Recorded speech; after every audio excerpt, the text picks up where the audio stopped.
Welcome back. This is Bando's Breakdowns, episode 27. My name is Sam Bando. Very, very glad to be joined with you guys this afternoon, whether you're watching me or listening to me on this late October Wednesday afternoon. We have a lot to get to today in this episode, so thank you again for tuning in. And just wanted to make a quick note and apologies for some of the clips that you guys are used to seeing. Not going up when they were supposed to. We're going to be better about that moving forward as the college football and NFL seasons roll along. But if you did catch my clip that was posted the other day, I hope you guys enjoyed it. So look out for more of that short form content moving forward. We've been a little bit behind schedule within the last week and a half or so, but we're going to be better about that moving forward. I just wanted to get that done right off the top before we get started. This is just a quick reminder to please go to youtube.com/EDP Network. This is very important as this is where all of our shows are housed. We're very close to hitting that 1,000 subscriber mark, so stay tuned for a video campaign on that for that push. But for now, be sure to go there. Be sure to subscribe if you like the episode that you're listening to today, or if you like any of the other content that's on the network, whether that's the MMA Outsiders, whether that's this show, whether that's Moving the Goalpost. It just came back with episode 40, whether it's Forever Power 5, which is slowly but surely still in its infancy stages, but still picking up steam. Or if you need your MLB playoff fix, you can also check on Hitting for the Cycle. So all that and so much more, you can go find it on youtube.com/EDP Network. I wanted to remind you also that this show and every other show on the network is presented by Playback. Playback has been a wonderful sponsor and partner to it so far. And with the NBA season having officially returned last night, they're going to be a huge resource with the amount of NBA games that they're going to be providing. So without further ado, here we go.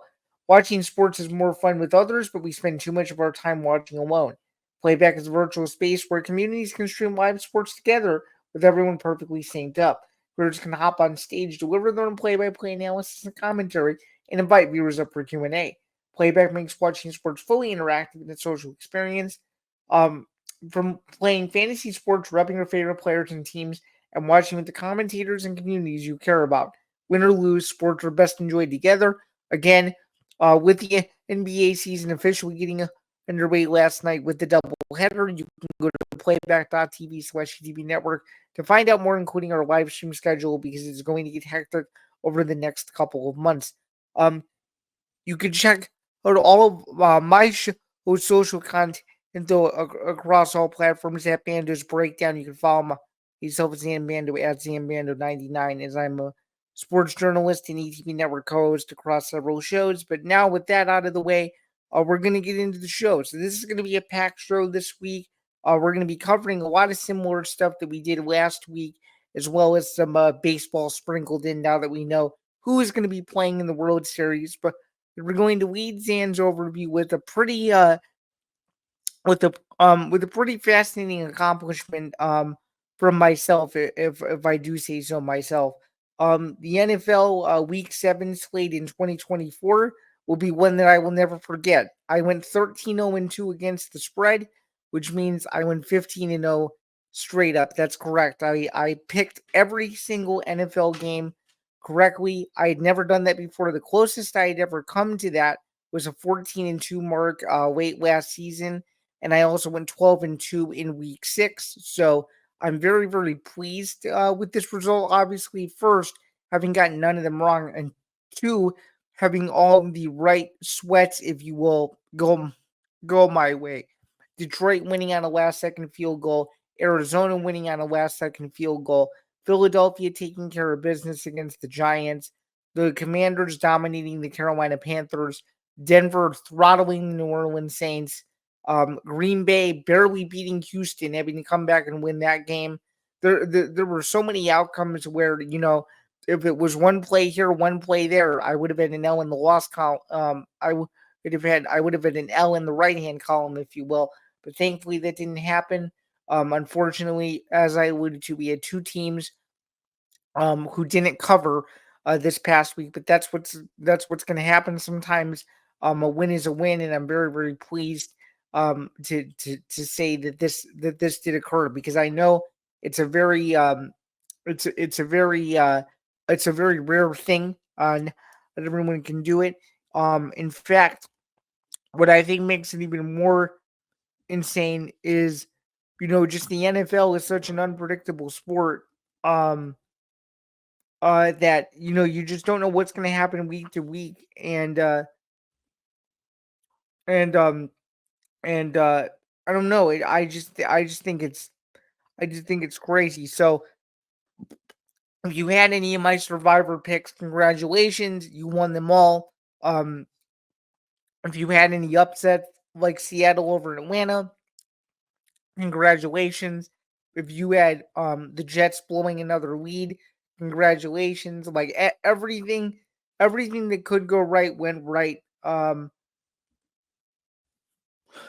And what I think is even more I think is even more unbelievable. Oh, by the way, this is according to a Reddit thread. This is very similarly um to what I accomplished, but sort of different. This is from 6 years ago. It's the probability of correctly predicting every opponent by week on a team schedule. Um, and let's see, it's pretty highly unlikely. It would be 1 in 17 times 1 in 16 times 1 in 15. So you want to talk about unlikely is unlikely. There's some pretty steep accomplishments there. So pretty proud of what we did overall. Let's take a look just holistically here at what my record now currently sits at. Um, my overall NFL picks record for the season, straight up, is 73-34, and in our football forecast competition, I now have 130 points. So we're doing quite well. Again, a pretty phenomenal feat to go nearly undefeated against the spread and undefeated straight up. It's a week I'll never forget. We hope to replicate this moving forward, going into week 8. We're gonna get into the week 8 slate a little bit more, and just to let you know, because I'm on proof of this. In week 6, I went 12-2, and then obviously this past week I went 15-0. And then, by the way, week 6 is my second. This is specifically straight up my second 12-2 week of the season so far. So we're on a bit of a heater. We've done quite well, as I just alluded to, 27-2 the last 2 weeks. So if you want to tail my picks, be my guest, because we have more heaters coming. And this is not me being arrogant. This is me being very competent, that I think I've figured the majority of these teams out. So I'm very very pleased with how that kind of came about, and so much more. So that was fun. We're gonna get more into that with the week 8 slate in a little bit, though. We're gonna transition over now to UFC Vegas 99. We had a bit of an interesting show, a decision fest. To be honest with you, I didn't watch this card until catching up on it later, as I was in Champaign covering Illinois' 21-7 win against then number 24 Michigan. We're going to talk about Illinois in just a little bit when we preview their game, or its game rather, against now number 1 Oregon, the newly minted number 1 Oregon Ducks. So UFC Vegas 99 was a decent show. It wasn't the best show in the world, nor was it the worst, but we did have a highlight, and that highlight was the main event of the evening. Anthony Hernandez winning by 5th round TKO against Michelle Pereira. That was a ranked versus ranked fight in the middleweight division. I correctly got this one. I got this one correct, rather. I said Hernandez would win. I thought it would be by decision. He was only a couple minutes away from doing so. Oh, but did get the 5th round TKO there. Just took away everything Pereira had. Pereira is, a naturally gifted striker with a lot of just weird angles and movements, and just someone who is very challenging to figure out. Hernandez did that and then some, used his wrestling, outstruck Pereira by a pretty wide margin and was able to get the finish there. He's an underrated middleweight contender. He's going to need a couple more wins in this upper echelon of the division to justify a potential title shot in either 2025 or 2026, but still a very, very impressive feat for Hernandez overall. On this card regarding picks, which we did eventually post on our Instagram story a bet. It was a little bit on the later side, so we apologize for that. From an outsider's perspective, we're going to be better with UFC 308 this week, but um, based on picks, I did go 7-4 on this card, which is not bad. So we've had a stellar month of October so far with two positive plus 500 cards, which is good. We were on a bit of a cold streak in the UFC pretty much for the second half of the summer and into September. So it's nice to see that we are regaining momentum, if you will, going into the home stretch. As there's only a couple of UFC shows left. I'm pretty sure there's I think it's now 6 UFC events left or so. They're in the middle of that stretch where they have an event every weekend until Thanksgiving, and then they have 2 shows in December, and then they're done. So overall, a decent show. Again, happy with the record. Happy that Hernandez got it done. We'll have a bigger UFC event to discuss here in just a little bit. But now we're going to move over to the NFL. The Bears are coming off their bye week and taking on a Commanders team that has looked like an absolute wagon the last couple weeks. It seems like their offense has really figured things out. And they beat a Panthers team that, quite frankly, is in free fall mode.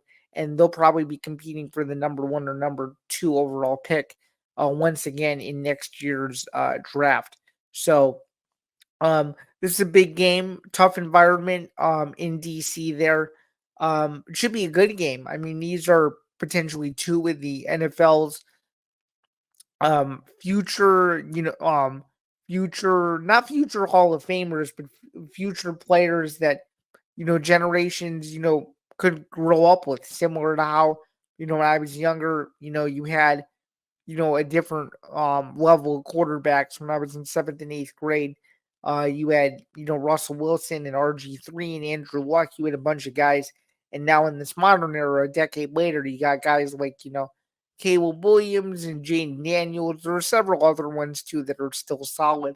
But these are the 2 guys that I think you got to look at as 2 rookies that, have tremendous upside. I think this is going to be a great game. I think it's going to come down to who has the ball last. And I actually think this is one of those rare ones the Bears lose. The Bears have not fared well historically in DC, at least in the last several years. Looking at the Bears Commanders series history is actually quite interesting because these 2 teams have been around a long time. So according to the football database, let's see. The Commanders lead this all-time series 27 to 25 with 1 tie in there. Obviously, they played each other a lot. The Commanders won the last meeting. Let's see. It would have been. Let's see. So the Commanders won the last meeting between these 2. Or excuse me. The Bears won the last meeting between these 2 teams. This would have been about a year or so ago. Final score there was 40-20, and then before that, the Commanders won 12-7, and then before that, the Bears won against their old name, if you will, 31-15. So overall, it's been a decent rivalry for the most part. It dates back a long time. It dates all the way back to 1932, in fact, when the now Commanders were the Boston Braves, and the only tie in series history, as I just alluded to it a minute ago, was the first time they ever played. Both teams tied 7-7. So these 2 have played each other a ton, but it seems that the Bears have a bit of a decent upper hand, having won the last meeting, and then meeting between these 2 teams a couple years prior to that. So, we'll see how this goes. But again, I think whoever has the ball last wins. I think the Commanders will win this game somewhere around 27-24. But would not be surprised if the Bears pulled out the win. The Bears are a good team. They're learning how to win. So are the Commanders. But I just think if everyone's healthy and firing on all cylinders, and just with the way Jaden Daniels has been playing so far for Washington, I think they have a chance to be a dark horse NFC wildcard team, especially given the schedule it has coming up. So I'm excited to see this one again, though. I think the Bears just fall a little bit short. All right, now we're going to move back over to college football. Probably the biggest Illinois game in 17 years. We got the newly minted number 20 Illinois Fighting Illini fresh off of a shocking win against the defending national champion Michigan Wolverines. I was in attendance for it. It's one of the craziest atmospheres I've ever seen at Memorial Stadium. 60,670 people packed the place for the Memorial Stadium rededication game. 100 years and 1 day after Red Grange's 6 touchdown performance against Michigan. It was an unbelievable game. Gabe Actis had a hell of a day. 13 plus tackles, forced a couple turnovers. Luke Altmaier played really well. The running game, even without Caden Fagan, was solid. And, they really held Michigan in check. It's clear Michigan still doesn't have a quarterback. And I think Illinois proved all that and then some. They now have to go on the road, cross country in a hostile environment. Austin Stadium, there's Austin Zoo, one of the loudest student sections in college football. Oregon's a 3 touchdown favorite, which I think is criminal, given who Illinois has beat so far this year, and given just how competitive they've been with a lot of these teams. Obviously, their only loss is to Penn State, who very much looks like if they can beat Ohio State, they'll clinch a potential berth in the Big Ten championship, barring tiebreakers. So, given Illinois' lone loss is to a potential Big Ten title contender, is nothing to sweat at. Obviously, Oregon is undefeated. They're coming off of obviously 2 very impressive wins, one against then number 2 Ohio State, and the other one, which was last Friday in West Lafayette, which we had as part of Bando's Blitz. Oregon was able to cover the 28.5 point spread, defeating Purdue 35-0. So overall, this is going to be a good game if Illinois shows up and they play sound fundamental football. This defense has to make plays to stifle Dylan Gabriel. Dylan Gabriel can zip the ball all over the field. He's got receivers for days. The defense can force turnovers as well, but this offense is what makes Oregon run. And if Dan Lanning can find a way to stifle Illinois, these linebackers to break down the secondary, if you will, a secondary that's been essentially a wall the entire year, Oregon should be able to win this game.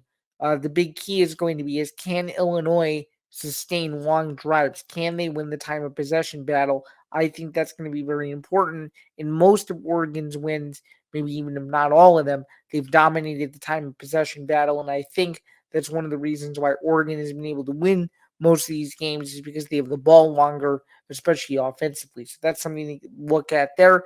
And then also number 3, how is Illinois going to be able to deal with the crowd noise? Dealing with Penn State is one thing, but going to Oregon, which has been notoriously known for impacting games and impacting outcomes of games, can Illinois be ready for the crowd noise? That'll be interesting to see as well. This is a CBS game, 3:30 p.m. Eastern kickoff. This is the second week in a row that Illinois will be featured on CBS. So very, very, very exciting from that perspective. And arguably the biggest game of the Brett Bielema era, and I don't think it's even close. Brett Bielema is in his 4th year here. He's doing things again that he did in 2022. This is his best start since 2022. And I might say it's his best start since he's been a coach here, and I would tend to agree with that. But this is no question his biggest game. Illinois has a chance to do something it hasn't done in 17 years, which is knock off the number 1 team in the country. The last time they did that was in 2007, where they beat Ohio State, and because of that win, it helped Illinois create an eventual path to a Rose Bowl berth against USC, where they would lose that game. And really the last season where Illinois was truly relevant on a national scale. So if Illinois can win this game, a lot of possibilities open up. A potential Big Ten championship berth in Indy is potentially at stake because they'll more than likely be favored in every remaining game that it has left on the schedule. That's number one. Number two would be they would be a potential college football playoff contender. That's something that Illinois has never sniffed, even though it has been ranked in the college football playoff rankings previously.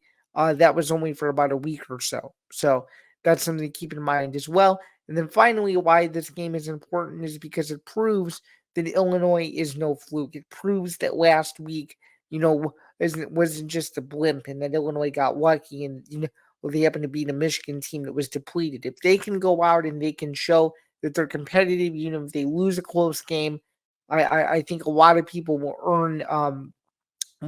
earn their respect moving forward, because there are still a ton of national pundits that I have seen out there, and you know who you are. I don't have to call any of you out. You guys are very respected at what you do.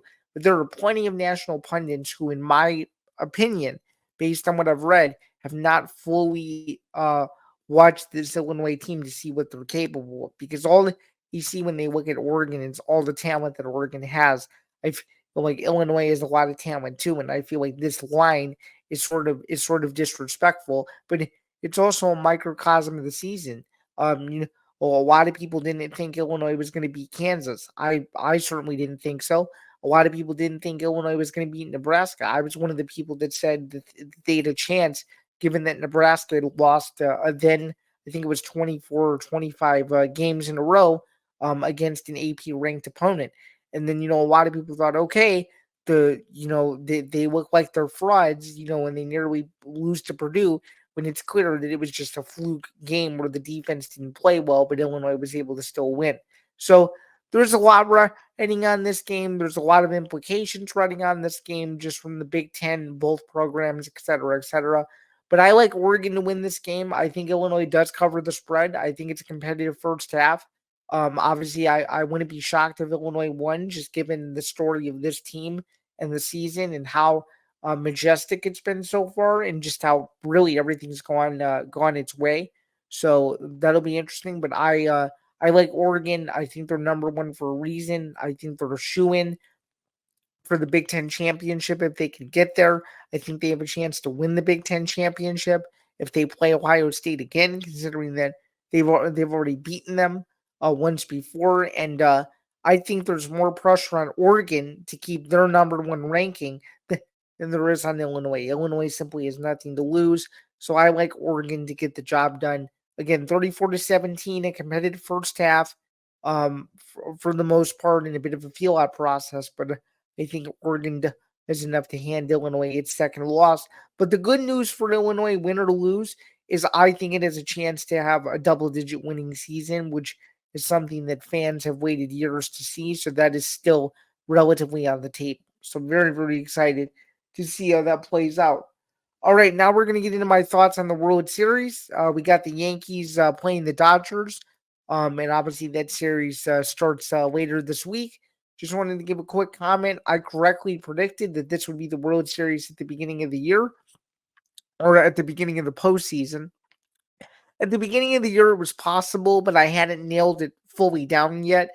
But I'm happy that it's correct, and I think um, I think Judge versus Otani will be one for the ages, and I think it'll be one of the best World Series in recent memory. It feels like we're back in the 1920s again. It feels like this should have occurred a long time ago, but thankfully we're getting it now, and it's nice to see.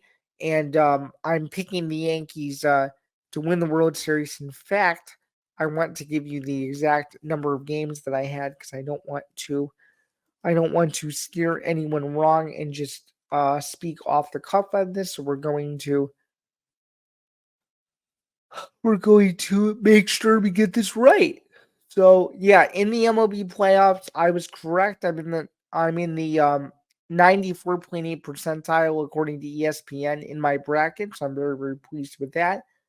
I like the Yankees over the Dodgers. Unfortunately, it didn't pick the number of games, but I do think that the Yankees and Dodgers or excuse me, I do think the Yankees will win, and I think a lot of home runs will be scored. I think it'll be a wild series.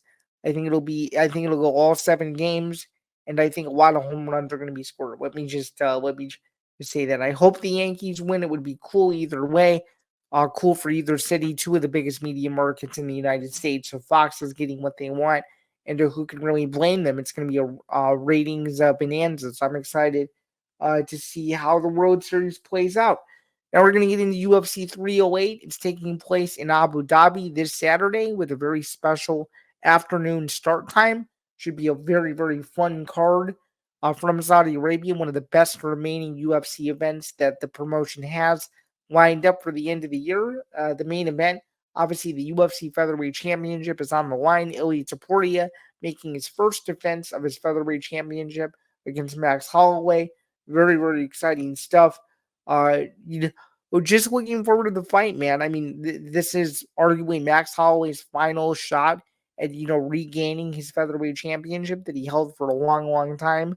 Eventually lost it in 2019, but overall, though, he's just been a stud. He's done it across multiple weight classes.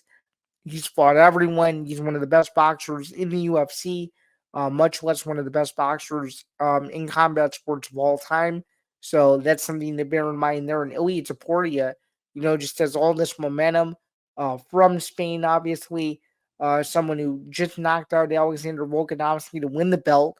And, has all these big dreams and ambitious goals. But in order to get past them, you got to beat the other consensus best featherweight in the world to prove that you deserve to be the champion.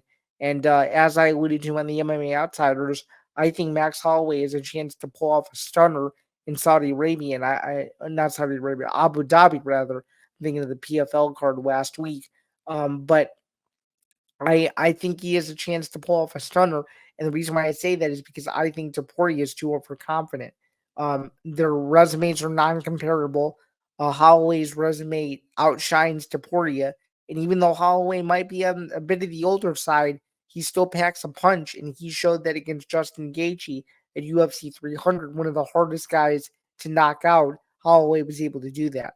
So I think Holloway is going to be the first guy to finish Topuria, hand him his first loss, and potentially retire on top as the UFC featherweight champion. Because to me, he has nothing left to prove after this fight. If he wins this fight, or even if he loses this fight, he's a sure first ballot UFC Hall of Famer. No question about it. What he's done for the sport has been masterful. What he's done to raise awareness about MMA in Hawaii has been masterful.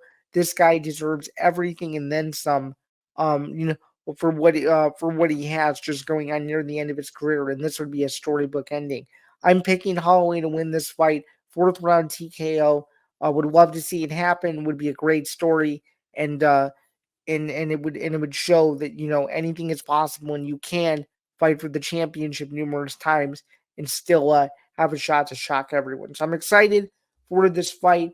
Overall, though, it's good. It's a good card, and a lot of fights on this card. Obviously, Topuria Holloway, Whitaker Chimaev, Murphy versus Ige, Ankalaev versus Rakic, Magomedov versus Petrosian, Jeff Neal and RDA headlines the prelims. So if you want to talk about how stacked this card is, that's the main event of the prelims. It's a good fight. Um, let's see, Rebecca versus Orlobai, and then a couple others as well. So it should be a good card.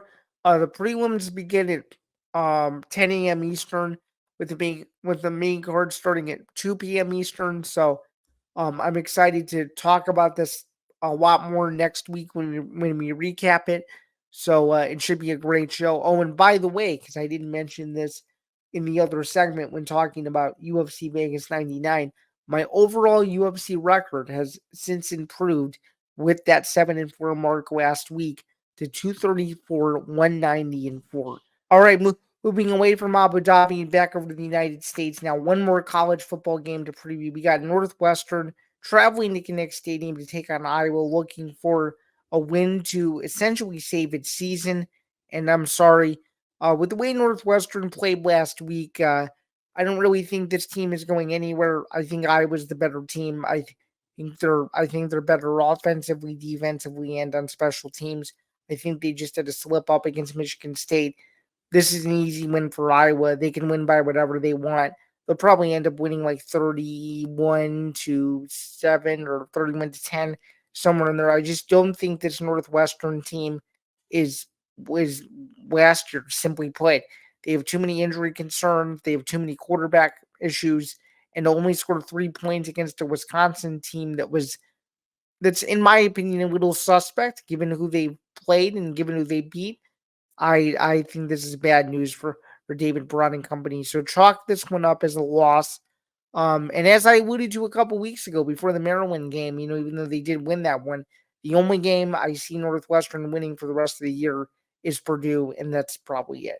So like I want to win that one. Hopefully Northwestern proves me wrong. They've done it before. It's been quite a bit since they beat Iowa in that building, but we'll see how that goes, and we'll see if Northwestern can play inspired ball on Saturday in front of a tough environment.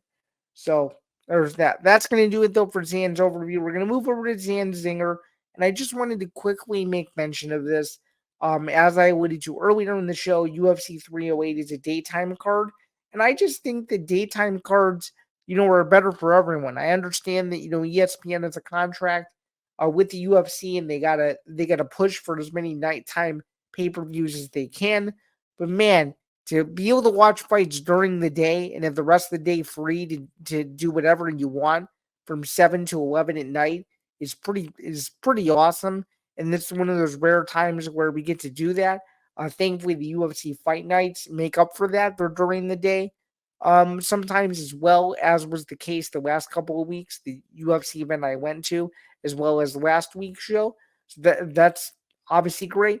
But to advocate for more early UFC cards, specifically pay per view, I think if this one does well, the UFC may change their stance where once they go international, they might consider doing more earlier starts. So just something to keep in mind. I am pro earlier start to get it out of the way and to not stay up as late. So when we get these once a year, it's a nice treat. And given how good the card is, I'm grateful that this one is a little earlier. So happy about that. And it's something I wanted to make a brief mention of, just given that we don't have this very often. And then just wanted to quickly mention too that NBA opening night began yesterday with the doubleheader, and everyone should be excited. NBA basketball is a thrill. It doesn't get really good until the back half of the season, but still, if you like individual players, if you like LeBron James, if you want like Bronny, even if you like any of the stars on the Celtics, if you like the new look Knicks, if you're trying to root for the Bulls, I feel for you, just given how difficult the last few years have been. But yeah, overall, though, everybody should be excited for basketball season just because we know that the NFL is winding down and we know that basketball, meaning NBA, college basketball, and the end of the NFL, um, it's really going to be all there's going to be to watch over the next several months. So with the NBA season starting, everybody should be excited because it's a marathon, not a sprint. And when the playoffs begin, that's when things get crazy. And before you know it, the playoffs are going to be here. I know it seems like a far way away, but this season goes by fast, and before you know it, we'll be at the Christmas Day slate. So I'm excited as a Bulls fan to see what my team can do, but I know that there are a lot of other teams that are getting a lot more headlines for good reason. And I just hope overall that whichever team you're rooting for does really really well this year. And obviously it's gonna start with the two opening nights, the one last night, and then of course the one tonight at the time that this is coming out. So it's something to keep in mind there as well, that the NBA season is officially back. All right, now that we're wrapping up towards the end of the show, I have to get into this as I usually do. Zan's look ahead. It's an exciting look ahead as usual. If you watch the look aheads, you know by now we're going to go over the NFL slate in Week 8 to let you know who is playing this upcoming week. It's going to be a lot of fun stuff. Um, we've got a couple interesting games here. Actually, we have we have a decent amount of games here. We've got a couple teams coming off a bye. Thursday night, Vikings and the Rams, old school NFC tilt there. Should be a good one. Green Bay and Jacksonville, Arizona and Miami, the Jets and the Patriots, the Ravens and the Browns, the Eagles and the Bengals, the Colts and the Texans, Titans and the Lions. For any of you looking for a lock, the Tennessee Detroit game could be one to potentially earmark, just to keep in mind there. The rematch between Atlanta and Tampa Bay a couple weeks after their thriller in Atlanta, which was one of the best games of the entire year. That was on Thursday night. New Orleans goes to the Chargers. The Saints are in desperate need of a win. The Bills go to Seattle. Should be a good one. Bears and the Commanders. Chiefs and the Raiders. Panthers and Denver. Dallas and the 49ers. And, of course, we end the weekend with the Giants and the Steelers in Pittsburgh. So that's the slate in the NFL this week. Wanted to briefly also go over the top 25 college football slate, as we have a couple of exciting games on that front as well. We had the 2-week stretch of madness where there were a ton of top 25 games. And now we're going into another week where we have a bunch of top 25 games as well. We've got Syracuse going to Pittsburgh. We've at Boise State and arguably the best running back in the country going to UNLV. Illinois goes to number one Oregon. As I just alluded to, the line has since moved from Oregon minus 21 to Oregon minus 21 and a half, according to ESPN Bet, in case you guys were curious. Nebraska goes to number 4 Ohio State. Could that be a trap game for the Buckeyes? Who knows? Notre Dame plays one of the Service Academy teams this week, one of 2 Service Academy games, beginning with Navy at MetLife Stadium in East Rutherford, New Jersey. Navy, one of the best success stories in college football, coming into that game at 6-0. And Indiana looks to ride the wave at home to get to 8 to get, to get to 8-0 under Kurt Zanetti against the Washington Huskies. One of the best success stories in college football, moved up in the AP Top 25 rankings again to number 13. They are favored once again, 6.5 point spread there. Ole Miss, a massive favorite against Oklahoma at home. Should be an interesting game in Oxford. Their Oklahoma is in free fall mode from the last couple of weeks and just does not look like the same football team from the beginning of the year. BYU goes to UCF, and one of the biggest SEC games of the year, potentially a college football playoff elimination game. You got number 21 Missouri going to Tuscaloosa to take on an Alabama team that's in desperate need of a win. They cannot afford to lose another game the rest of the way after losing to Vanderbilt and, of course, last week against Tennessee. A must-win game for the Crimson Tide. And then, of course, Vanderbilt, another interesting success story, coming in at number 25, hosting number 5 Texas, who went down last week and is no longer number 1, losing to Georgia in a very, very disappointing showing from the Longhorns and their fan base. More on that probably in future weeks if it keeps up, unfortunately. Then finally, rounding out the slate, Florida State goes to Miami. Potential lock of the week there for the Hurricanes. Florida State is going nowhere at 1-6. Penn State goes to Wisconsin. Huge game there. Penn State, one of the best teams in the country. The Ohio State game just got announced for Big Noon kickoff.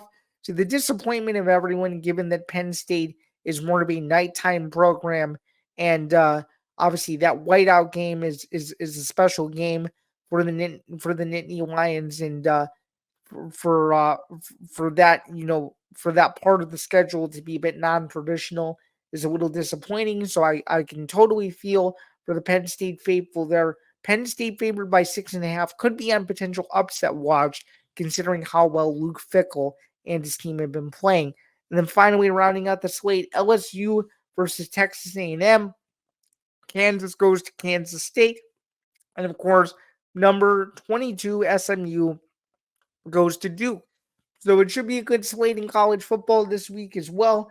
Yeah, I'm very excited to see how it plays out, given that we're very, very close to the month of November when these games really start to mean a whole heck of a lot. All right, I think that is now going to do it for another edition of Bando's Breakdowns. Thank you again for tuning in. Again, this was episode 27. An absolute thrill to do this as usual. My name is Zain Bando, and again, you can check us out on youtube.com/ETB Network. Feel free to listen to Bando's Breakdowns wherever you get your podcasts, whether that's Spotify, Apple Podcast, YouTube Premium, and so much more. And until next week, I hope you guys have a wonderful weekend. I hope you enjoy everything in the world of sports, including college football, the World Series, UFC 308, and so much more. And I'm looking forward to talking to you guys once again very soon. Have a great rest of your week.